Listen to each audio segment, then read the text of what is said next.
sambahin ang buong mag-iwang tayo sa ating ilusyon. Purihin ang Panginoon.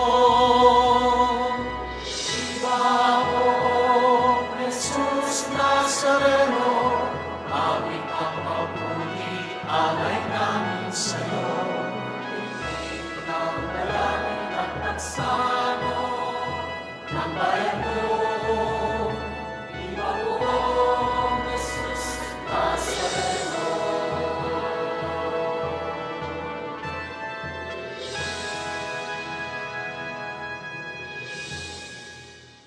Sa ngalan ng Ama at ng Anak at ng Espiritu Santo, Amen. ang pagpapala ng ating Panginoong Hesukristo, ang pag-ibig ng Diyos Ama, at ang pakikipagkaisa ng Espiritu Santo naway sumainyong lahat. At sumayo rin.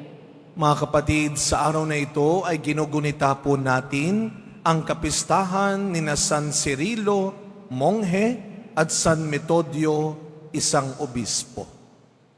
Upang maging karapat-dapat po tayong tumanggap ng mga bagong biyaya at himala ng Diyos sa misang ito, tumahimik po muna tayong sandali. At ang may kababaang loob kasama ni Maria, humingi po tayo ng awa at patawad sa Diyos sa lahat ng inisip at ginawa nating kasalanan.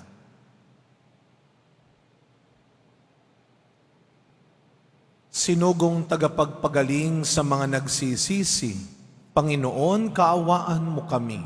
Panginoon, kaawaan mo kami.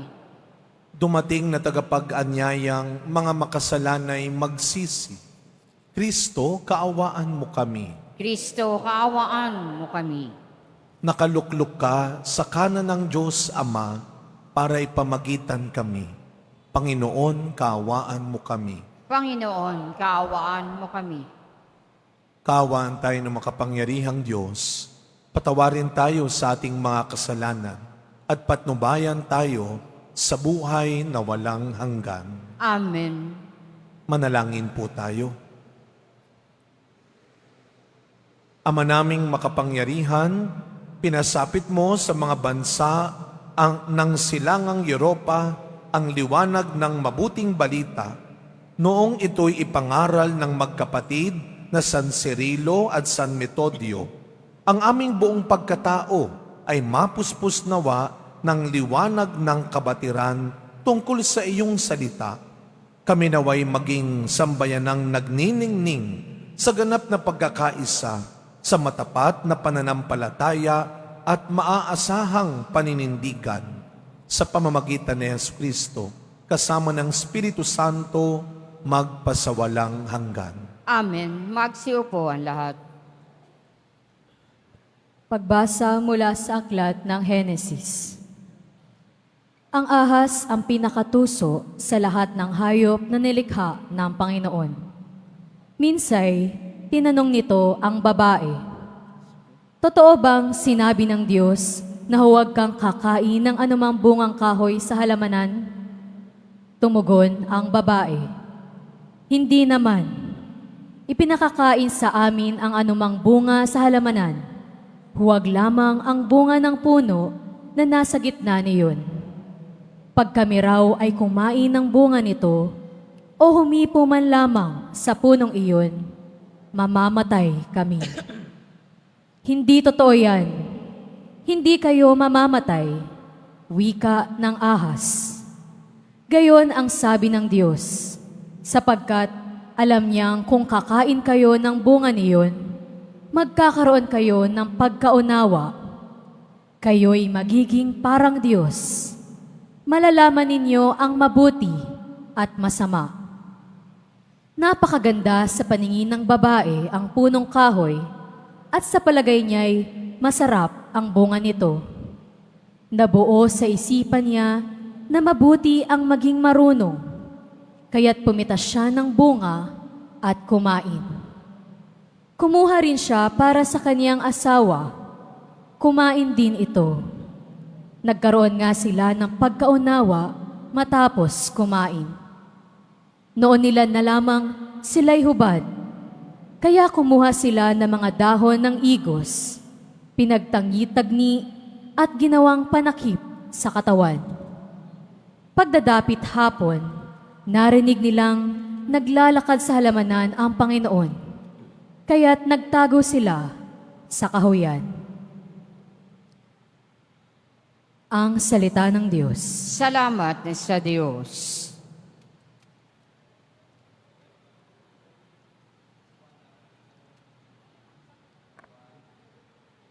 Juan.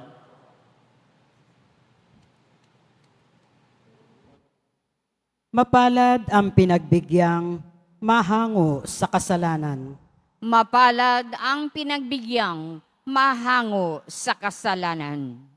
Mapalad ang tao na pinatawad yaong kasalanan at nalimot na rin ang kanyang nagawang mga pagsalangsang. Mapalad ang taong sa harap ng poon ay di naparatangan, dahilan sa siya ay di nagkasala at hindi nanlinlang. Mapalad ang pinagbigyang mahango sa kasalanan. Ako ay lumapit sa iyong harapan at salay inamin. Ang aking ginawang mga pagsalangsang di ko inilihim. Pinagpasyahan kong ang lahat ng ito sa iyo'y idaing at aking natamo ang iyong patawad na sala kong angkin. Mapalad ang pinagbigyang mahango sa kasalanan. Ang lahat ng tapat sa panahong gipit dapat manalangin upang bumugsuman ang malaking bahay di sila abutin. Mapalad ang pinagbigyang mahango sa kasalanan. Kublihay ko'y ikaw sasagip kong nababagabag. Aking aawitin ang pagkakalinga at iyong pagliligtas. Mapalad ang pinagbigyang mahango sa kasalanan. Magsitayo ang lahat.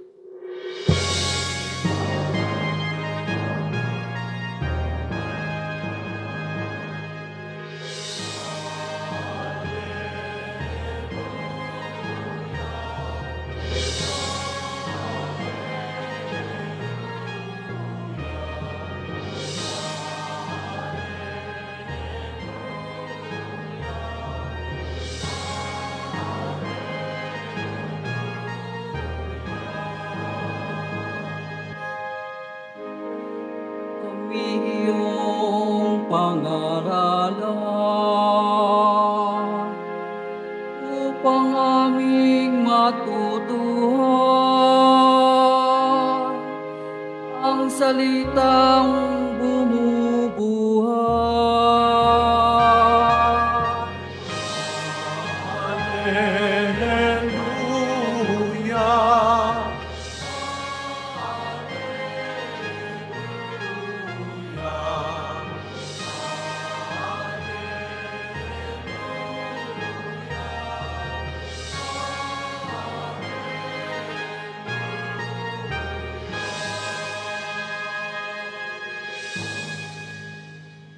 Sumainyo ang Panginoon. At sumayo rin. Ang mabuting balita ng Panginoon ayon kay San Marcos. Papuri sa iyo, Panginoon.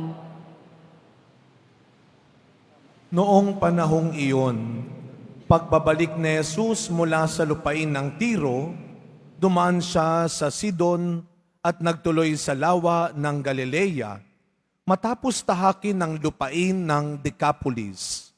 Dinala sa kanya ang isang lalaking bingi at utal at ipinamanhik nila na ipatong sa taong ito ang kanyang kamay. Inilayo muna siya ni Jesus sa karamihan at isinuot ang kanyang mga daliri sa mga tainga nito. Pagkatapos, lumura at hinipo ang dila nito. Tumingala si Jesus sa langit at nagbuntong hininga at sinabi sa tao, Ephata, ibig sabihin, mabuksan.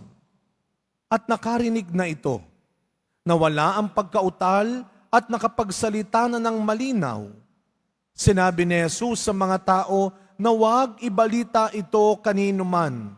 Ngunit, kung kailan sila pinagbabawalan, ay lalo naman nilang ipinamamalita ito. Sila'y lubhang ng gilalas at ang wika, anong buti ng lahat ng kanyang ginawa. Nakaririnig na ang bingi at nakapagsasalita ang pipi. Mga kapatid, ang mabuting balita ng Panginoon. Pinupuri ka namin, Panginoong Hesu Kristo. Magsiupo ang lahat. Good afternoon po sa inyong lahat. Batiin natin ang mga katabi natin, good afternoon. At mga kapatid, Biyernes, muli tayong nagkakatipon-tipon, nagbibigay ng ating pagmamahal, pasasalamat at papuri sa ating mahal na pong Jesus Nazareno. Bigyan natin siya ng palakpak ng pasasalamat at papuri.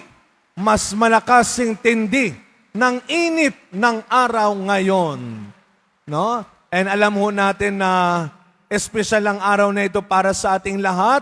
Kaya wag na natin patagalin, batiin natin ang mga katabi natin, Happy Valentine's Day. Wow, Happy Valentine's Day. Kaya yung mga nakapula, nasa na mga nakapula? Taas ang kamay ng mga nakapula.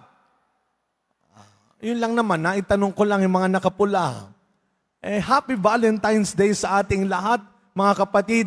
Pero alam mo ninyo, kung nakinig kayo sa simula, baka tatanungin ninyo, bakit hindi si San Valentino ang ating pinagdiriwang? Si San Valentino, meron po talagang ganong santo. Si Saint Valentine. Siya po ay isang pari na noon ay naglingkod, ay naging tapat sa Panginoon. Sa kabila ng mga pag-uusig, ipinagbawal noon ang pagpapalaganap ng Kristyanismo. Ang ginawa ni San Valentino, alam ninyo, tinulungan niya lalo na ang mga tao na tumanggap ng sakramento ng kasal. Marami siyang tinulungan noon. Kaya sana yung mga nagdadalawang isip ang magpakasal ngayon, nahihirapang magpakasal ngayon, minsan sasabihin, kasi Father, ang mahal-mahal. Paano hindi mamahal? Ang inimbita mo, 400. Ang gusto mo ang reception sa isang mamahaling hotel. Gusto mo ang simbahan ay gayak na gayak. Tapos sasabihin mo ang mahal. Gusto mo pare-pareho pa yung suot ng mga abay, ninong at ninang.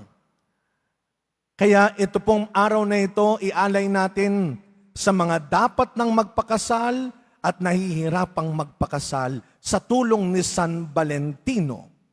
Kaya siya ay naging martir, alam niyo ho ba? Pinugutan siya ng ulo. Siya ay naging tapat sa kanyang pangako sa Diyos na ipapalaganap niya ang katotohanan ng kanyang mga turo, lalo na pagdating sa sakramento ng kasal. Kaya nga, yung pong kasabihan natin na, can you be my Valentine? Pwede ka bang maging Valentino ko? Anong ibig sabihin nun? Hindi ho yan yung sweet-sweet lang. Hindi yan pa-cute lang. Hindi. Pag sinabing, can you be my Valentine? Can you fight for me? Handa ka bang mamatay para sa akin? Handa mo ba akong ipaglaban? Sa ngalan ng katotohanan. Sa ngalan ng kabutihan. Kaya huwag kayo basta maniniwala doon sa, kaya kitang ipaglaban. Tanungin mo muna, saan? Saan mo ko ipaglalaban? Kailan mo ko ipaglalaban? Hanggang kailan, hanggang saan mo ko kayang ipaglaban? At pag sinabi natin pagmamahal, mga kapatid, hindi lang po ito tungkol sa mag-asawa, mag-boyfriend, girlfriend. Merong iba't ibang uri ng pagmamahalan. Siyempre, ang pinakamataas dito, at wag natin kalilimutan, lagi natin sinisigaw dito, mahal ako ng Diyos, mahal ako ni Lord, mahal ako ng Pong Nazareno. This time, isigaw natin ng malakas, I love you, Lord. Mas malakas, palakpakan natin ang ating Panginoong mahal na mahal natin. Sabi mo sa katabi mo, mahal ko ang Diyos. Talaga ha? Alam nyo, tanungin natin yan. Kailan mo huling sinabi yan? Madalas ang sasabihin lang natin, Sister, mahal ka ng Diyos. Mahal ako ng Diyos. Ikaw, kaya mo pa rin bang sabihin, kahit meron kang malubhang karamdaman ngayon, kahit may matindi kang problema ngayon, kahit maraming nang-aaway sa iyo at nang-aapi at nananakit sa iyo ngayon, kahit marami kang mga takot, pag-aalinlangan, kaya mo pa rin sabihin, mahal ko si Lord. Father, pinag-iisipan ko pa. Father, parang hindi na masyado. Mahal ko ang Diyos. At mga kapatid, maraming uri ng pagmamahal din. Hindi lang pagmamahal ng Diyos sa atin at pagmamahal natin sa Diyos. Ano ang sabi ng kasulatan? Hindi natin mapaghihiwalay din ang pagmamahal sa Diyos at ang pagmamahal sa kapwa. Pagmamahalan ng magkakapatid. Speaking of magkakapatid, ang ating dalawang santo ngayon, si San Cirilo at Metodio, magkapatid. Literal na magkapatid sa dugo. Dalawang santo. Ipinakita nila na kaya nating maging banal pareho. Ito'y magandang paalala sa atin, lalo na magkakapatid. Sana habang hinahangad mo na umunlad, guminhawa ka, sana dinadasal mo, Lord, pwede ba sabay kami ng kuya ko? Pwede ba sabay kami ng bunso namin? Pwede ba sabay kami ng ate ko na umunlad, na umasenso, na guminhawa? Kasi silang dalawa, sabay sila. Pareho silang naging santo. At ikaw naman, huwag kang puro inggit lang sa kapatid mo. Huwag puro hinanakit at sama ng loob. Gumawa ka rin ng paraan na ikaw din. Hindi puro bintang. Tamang hinala. Inggit. Pareho kayong pwedeng maging mabuti. Pareho kayo pwedeng maging maginhawa, maging marangal. Katulad ng magkapatid na ito. At hindi lang yon, tayo bilang magkakaibigan, ang ganda ng ating unang pagbasa. Ito yung malaking paalala sa atin. Baka sabihin nyo, anong maganda dyan, Father? Nagkasala nga yung tao. Nagtaksil nga yung tao sa Diyos. Ito'y paalala na hindi lahat kailangan mong pakinggan, paniwalaan. Hindi porket napapakinabangan mo, nabibigyan ka, napapahiram ka, pinupuri ka, susundin mo na. Hindi pakikisama ang tawag doon. Pakikisama. Kaya nga magandang tanungin natin ang sarili natin. Anong turing mo ba sa mga kasama mo? Sa mga kaibigan mo? Sa mga katrabaho mo? Sila ba'y kaibigan mo pa rin? O sila'y kakumpetensya o kakuntsaba? Dalawa lang yan. Pero, wag naman tayong lagi naghahanap lang ng tapat na kaibigan.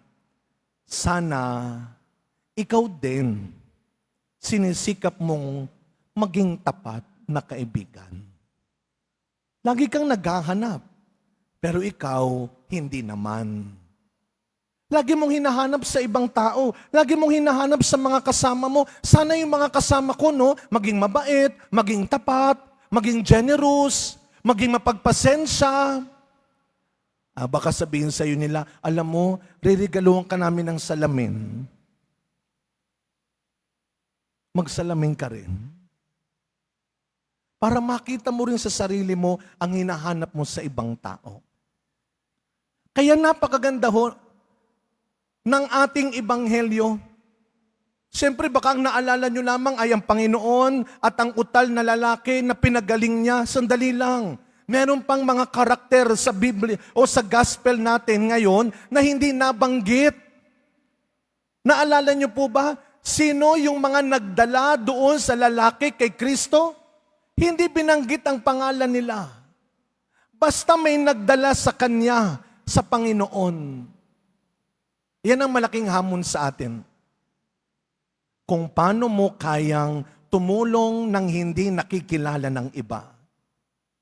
kung paano mo kayang maging tapat, kung paano mo kayang ipaglaban ang iba nang hindi mo kinakailangang mapuri lagi, makilala lagi,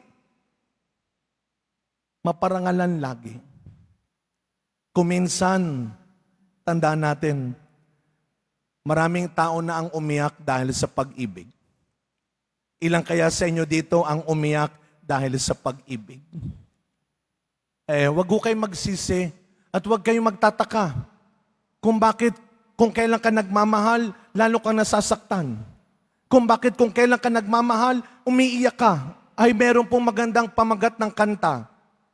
Ang pamagat ng kanta, love and sacrifice. Love and sacrifice. Hindi love or sacrifice. Hindi ka mamimili. Magkasama silang dalawa.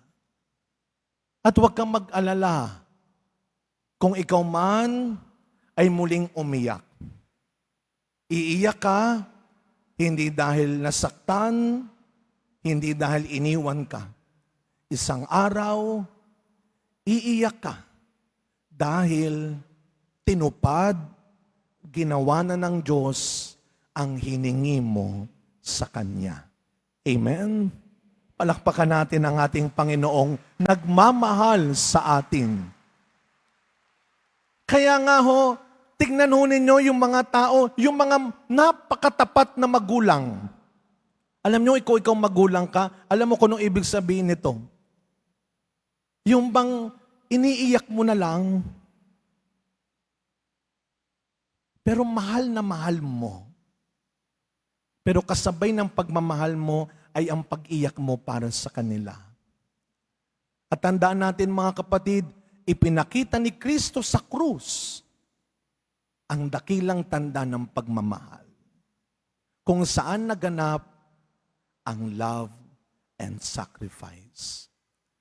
Sa pagpapatuloy na misa natin mga kapatid, araw-araw, ito pa rin ang panghawakan natin. Yes, hindi magbabago ang pagmamahal ng Diyos para sa iyo. Tayo, pwedeng makalimot, pwedeng mandaya, pwedeng magbago, pwedeng mapagod. Pero ang Diyos, hindi magbabago. Dahil ang pag-ibig, ang siyang maiiwan sa mundong ito. Ang Diyos ay pag-ibig. I love you, Lord. Araw-araw, mahal kita. Amen.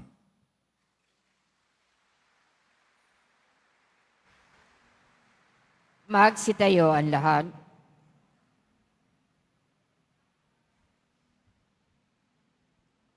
Minamahal kong mga kapatid, natunghayan natin sa Ebanghelyo si Jesus na tumugon sa pangangailangan ng bingi. May pananalig tayong manalangin sa Diyos Ama upang tumugon din siya sa ating mga pangangailangan. Ang ating pong itutugon, Panginoon, pagalingin mo kami. Panginoon, pagalingin mo kami. Ang simbahan at ang kanyang mga miyembro naway maging bukas sa mensahe ng pagpapagaling ng Ebanghelyo. Manalangin tayo. Panginoon, pagalingin mo kami. Tayo naway maging bukas ang mga tenga at puso sa hinaing ng ating kapwa. Manalangin tayo. Panginoon, pagalingin mo kami. Atin nawang laging gamitin ang biyaya ng pagsasalita para ipahayag ang kaluwalhatian ng Diyos. Manalangin tayo. Panginoon, pagalingin mo kami. Ang mga nag-aaruga sa mga bingi at mga pipi, naway maging mapalakas ang kanilang kalooban ng kabutihang loob ni Kristo. Manalangin tayo. Panginoon, pagalingin mo kami. Ang mga pumanaw na ay mamamahinga nawa sa kapayapaan at ang nalulumbay naway mabigyang kasiyahan. Manalangin tayo. Panginoon, pagalingin mo kami. Sa ilang sandali ng katahimikan, ating ipanalangin ang iba pang mga pangangailangan ng ating pamayanan. Gayon din ang mga intensyon na inialay sa ating misa sa araw na ito. At isama rin natin ang ating mga pansariling kahilingan.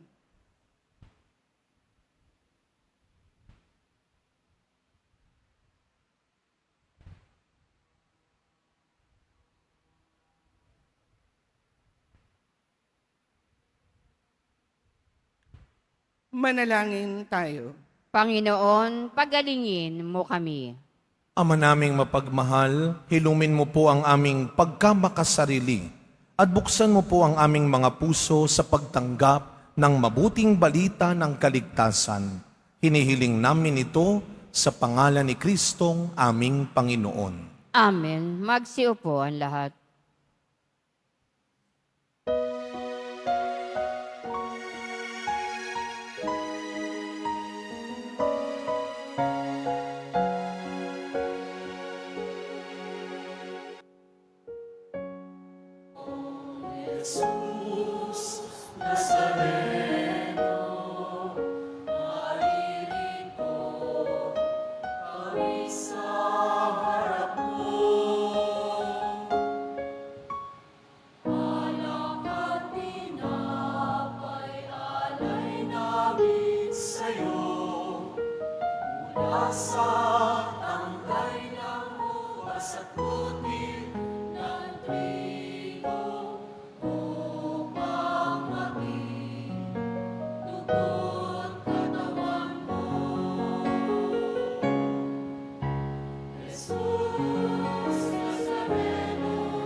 Magsitayo ang lahat. Manalangin kayo mga kapatid upang ang paghahain natin ay kalugdan ng Diyos amang makapangyarihan. Tanggapin nawa ng Panginoon itong paghahain sa iyong mga kamay, sa kapurihan niya at karangalan sa ating kapakinabangan at sa buong sambayanan niyang banal. Ama naming lumikha, tunghayan mo po ang mga alay naming nasa dambana, ngayong sina San Cirilo at San Metodio ay ginugunita upang ang paghahain ito na sa kanila'y nagpadakila ay magdulot sa amin ng patawad mong sagana sa pamamagitan ni Yesu Kristo, kasama ng Espiritu Santo, magpasawalang hanggan. Amen. Sumainyo ang Panginoon. At sumayo rin. Itaas sa Diyos ang inyong puso at diwa. Itinaas na namin sa Panginoon. Pasalamatan natin ang Panginoong ating Diyos. Marapat na siya ay pasalamatan. Ama naming makapangyarihan, tunay nga pong marapat na ikaw ay aming pasalamatan sa pamamagitan ni Yesu Kristo na aming Panginoon. Ngayong sila San Cirilo at San Metodio ay pinararangalan sa pamumuhay nilang totoong uliran at pagiging maasahan sa panunungkulan. Kaya't si Yesu Kristo na maaasahan sa katapatan ay inihahayag sa pangangasiwa sa sambayanan. Ang malasakit ng mga ulirang tagapangasiwa noon ay nagpapatuloy magpahanggang ngayon sa mga panalangin kanilang iniuukol kaysa ng sambayanan mong dito'y nagtitipon. Kaya kaysa ng mga anghel na nagsisiawit ng papuri sa iyo, nang walang humpay sa kalangitan, kami nagbubunyi sa iyong kadakilaan.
Magsiluhod ang lahat.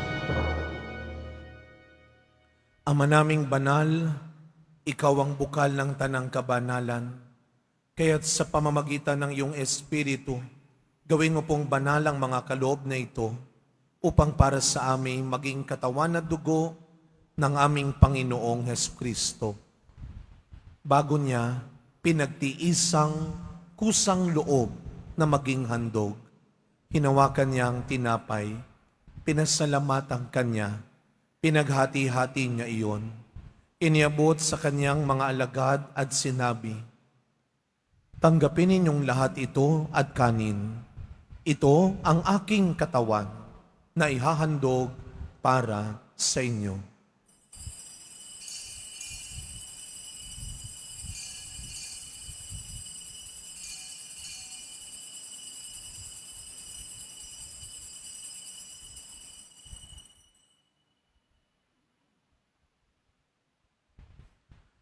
Gayun din naman nung matapos ang hapunan, hinawakan niya ang kalis, muli kanyang pinasalamatan. Iniabot niya ang kalis sa kanyang mga alagad at sinabi, "Tanggapin ninyong lahat ito at inumin. Ito ang kalis ng aking dugo, ng bago at walang hanggang tipan. Ang aking dugo na ibubuhos para sa inyo at para sa lahat. Sa ikapagpapatawad ng mga kasalanan, gawin ninyo ito sa pag-alala sa akin."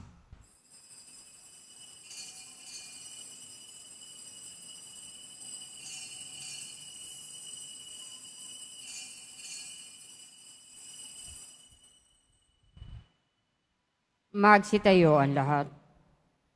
Ang misteryo ng pananampalataya. Si Kristo'y namatay, si Kristo'y nabuhay, si Kristo'y babalik sa wakas ng panahon. Ama, ginagawa po namin ngayon ang pag-alala sa pagkamatay at muling pagkabuhay ng iyong anak. Kaya tinaalay po namin sa iyo ang tinapay na nagbibigay buhay at ang kalis na nagkakaloob ng kaligtasan. Kami po ay nagpapasalamat dahil kami iyong minarapat na tumayo sa harap mo para maglingkod sa iyo. Isinasamo namin kaming magsasalo-salo sa katawan at dugo ni Kristo ay mabuklod sa pagkakaisa sa pamamagitan ng Espiritu Santo. Ama, lingapin mo po ang iyong simbahang laganap sa buong daigdig. Puspusin mo po kami sa pag-ibig kaysa ni Francisco na aming Santo Papa, ni Jose na aming Arsobispo at ng Tanang Kaparian. Alalahanin mo rin po ang mga kapatid naming nahimlay nang may pag-asang sila'y muling mabubuhay, gayon din ang lahat ng mga pumanaw. Tahimik po nating ipagdasal ang mga kaluluwa ng mga yumao na nating mahal sa buhay. Kawaan mo po sila at patuloyin sa iyong kaliwanagan. Kaawaan mo at pagindapating kaming lahat na makasalo sa iyong buhay na walang wakas. Kaysa ng mahal na Birheng Maria na ina ng Diyos, ni San Jose na kanyang buting esposo, kaysa ng mga apostol, San Juan Bautista, San Cirilo at Metodio, San Valentino, Padre Pio, Mother Teresa ng Calcutta, at ng lahat ng mga banal na namuhay dito sa daigdig ng kalugod-lugod sa iyo, may pagdiwang nawa namin ang pagpupuri sa ikararangal mo sa pamamagitan ng iyong anak na aming Panginoong Hesukristo. Sa pamamagitan ni Kristo, kasama niya at sa Kanya, ang lahat ng parangal at papuri ay sa iyo, Diyos Amang makapangyarihan, kasama ng Espiritu Santo, magpasawalang hanggan.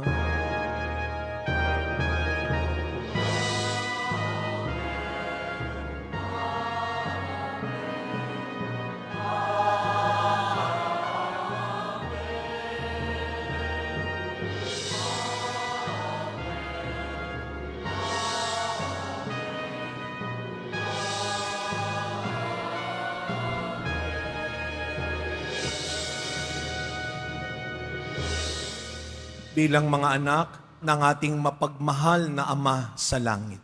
Buong tiwala nating awitin ang panalangin turo ni Kristo.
Inihiling po namin kami adya sa lahat ng masama, pagkalooban ng kapayapaan araw-araw, iligtas sa kasalanan, at ilayo sa lahat ng kapahamakan, samantalang aming pinananabikan ang dakilang araw ng pagpapahayag ng tagapagligtas naming si Jesucristo. Sapagkat iyo ang kaharian at ang kapangyarihan at ang kapurihan magpakailanman. Amen. Panginoong Kristo, sinabi mo sa iyong mga apostol, kapayapaan ang iniiwan ko sa inyo. Ang aking kapayapaan ang ibinibigay ko sa inyo. Tunghayan niyo po ang aming pananampalataya at huwag ang marami at paulit-ulit naming pagkakasala. Pagkalooban mo po kami ng kapayapaan at pagkakaisa ayon sa iyong kalooban, kasama ng Espiritu Santo magpasawalang hanggan. Amen. Ang kapayapaan ng ating Panginoon ay laging sumainyong lahat. At sumayo rin. Araw-araw, huwag kang matakot at madamot na magmahal muli at mahalin muli. Magbigayan po tayo ngayon ng kapayapaan sa isa't isa. Peace be with you.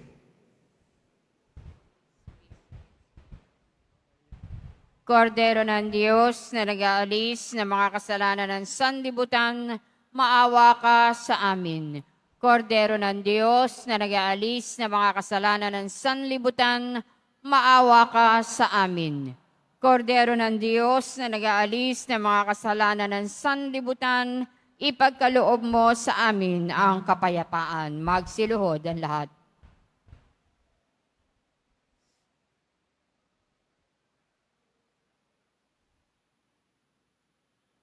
Masdan ninyo ang ating Poong Jesus Nazareno. Siya ang tunay mong pag-ibig. Ang kordero ng Diyos na nag-aalis ng mga kasalanan ng sanlibutan, mapapalad po tayong lahat na inaanyayahan sa kanyang piging. Panginoon, hindi ako karapat-dapat na magpatuloy sa iyo. Ngunit sa isang salita mo lamang ay gagaling na ako.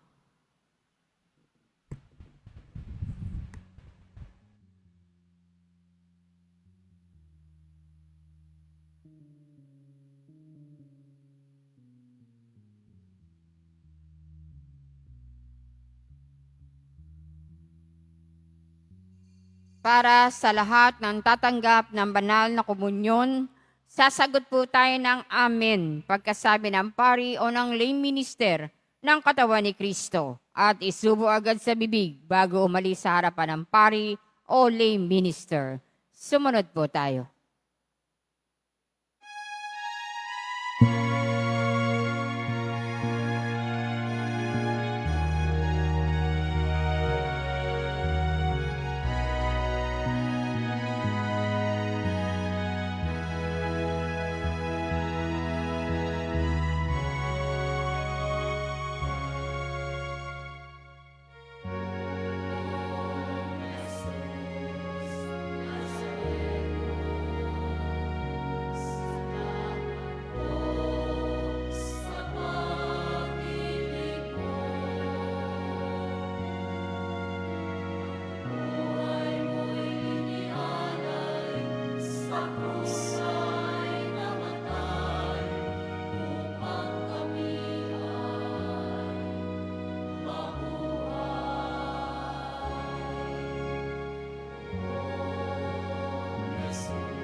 Panawagan, ang Nazarene Catholic School, ang paaralan ng Basilica Minor at Pambansang Dambana ni Jesus Nazareno ay tumatanggap ng mga mag-aaral mula sa preschool hanggang senior high school para sa school year 2025-2026.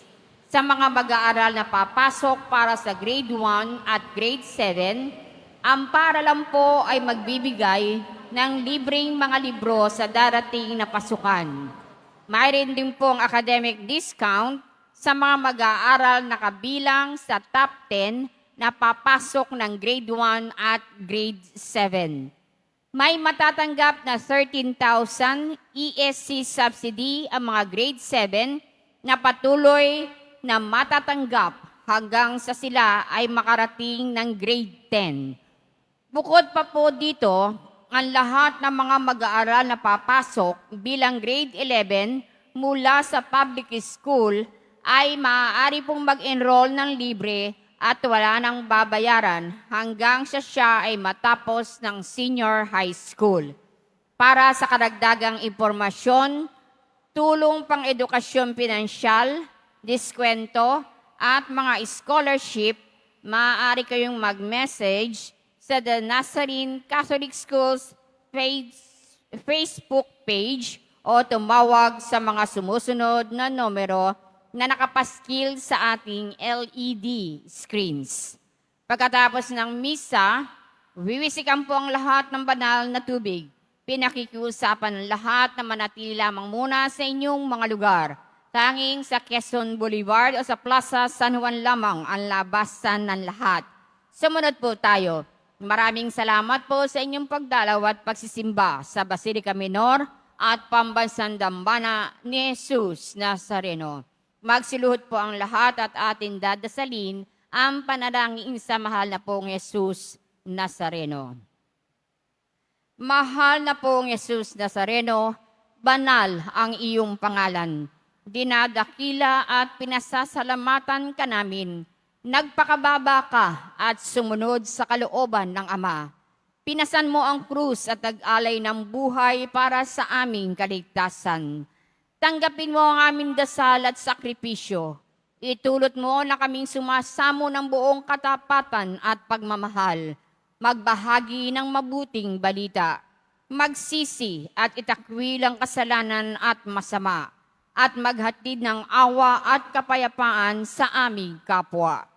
Ipinagkakatiwala namin sa iyo ang lahat-lahat sa amin.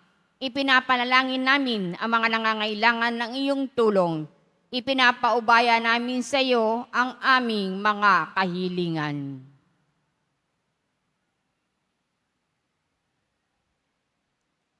Itong aming pagdedebosyon at panata ay lalo nawang magpalapit sa amin sa iyo at aming kapwa, upang nagmamahal at nagkakaisa kaming magtaguyod ng iyong kaharian dito sa lupa hanggang sa langit, na amin tunay na tahanan, kung saan naghahari ka sa kaluwalhatian magpa sa walang hanggan. Amen. Magsitayo ang lahat.